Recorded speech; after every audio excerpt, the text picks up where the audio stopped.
From the time of the cavemen all the way until today, humanity continues to exist because each generation of people has produced another generation to replace itself. Scientists have figured out how many people need to be born each generation to replace the generation before. That number is 1 person per person. All things being equal, this creates perfect demographic balance. Since women are the only ones who can have children, replacing every person on Earth means each woman needs to have 2 children, one to replace her, and the other to replace the man, who cannot have children. The total fertility rate is the average number of children each woman in a society is having. This number shows us if a society is growing or shrinking. In developed countries, the replacement rate birth rate is 2.1 children per woman.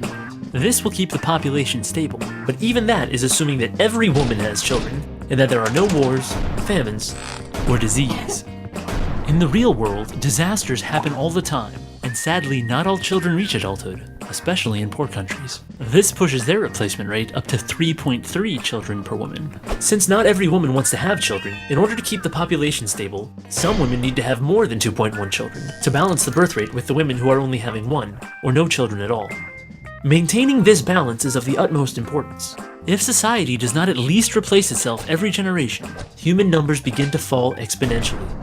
Economic and social problems appear, as elderly people retiring begin to outnumber young people entering the workplace. This is already happening all over the developed world.